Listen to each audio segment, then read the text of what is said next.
Hello everyone, I am Third Mario Brother, and welcome back to Let's Play Sonic the Hedgehog 1 for the Sega Game Gear. In the last episode, we completed Jungle Zone and, what was it? Labyrinth Zone, my very least favorite zone.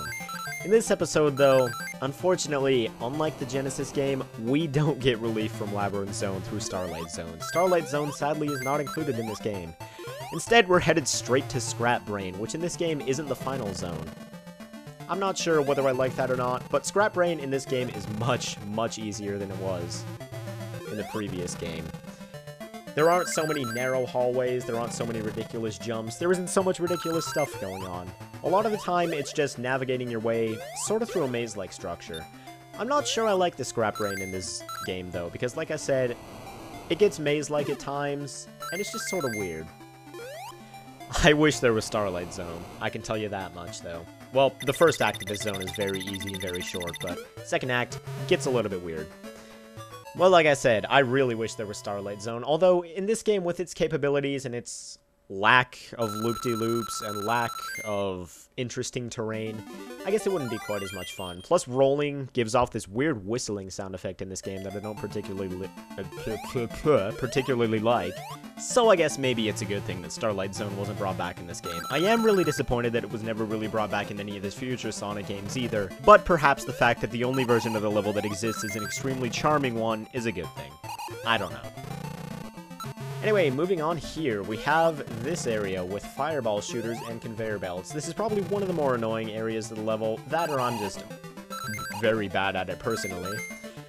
Because you're not sure which conveyor belt you should jump on, and it's kind of hard to tell which direction they're going, especially with the game's low resolution. But it's not too bad. Get up here, you get an extra 10 rings that you can just waste on a fire jet if you really, really want to. I recommend only pro players do that for the added challenge. Nah, I'm just kidding, I'm not pro in any way. But there was a Caterkiller, my worst enemy from the previous game, who's now diminished just to a normal thug.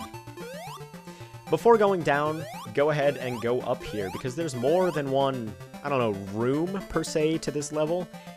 It's kind of weird, yeah, you get to go through this door, and it teleports you over here. Go ahead and run up this hill, and there's something that we have to get here. And if you couldn't guess it, it is a Chaos Emerald. Plus, we have to press a switch for later, I believe. You have to...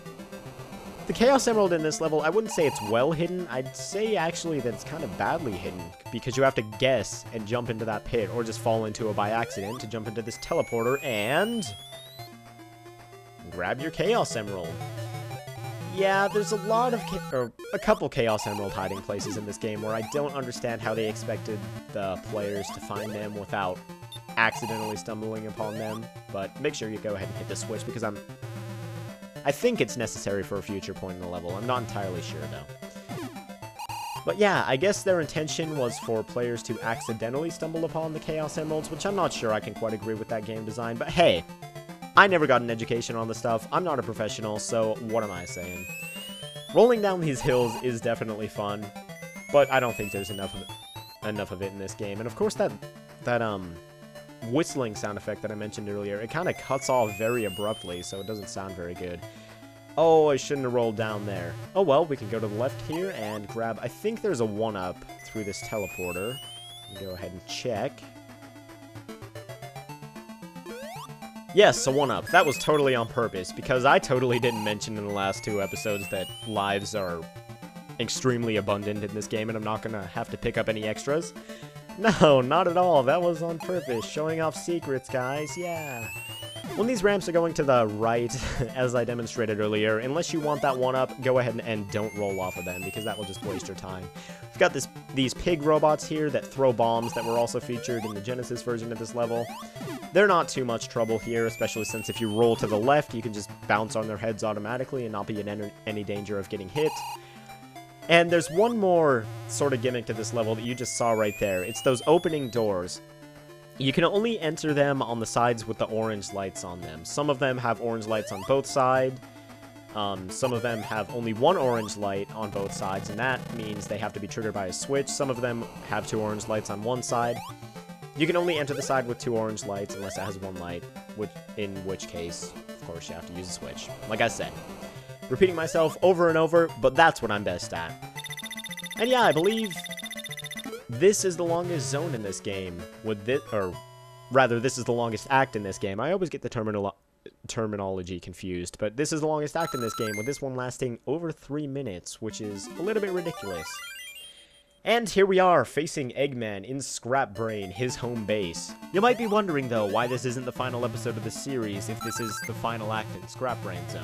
As you have seen, we only have 5 Chaos Emeralds, and in the original Genesis version there were 6. There are 6 in this game as well, and we've only gathered 5. I'll tell you right now that the final one is not located in this act. That's because Scrap Brain isn't the final zone in this game. And we'll see why in a bit, but first we have to figure out this darned maze thing, which I really don't like.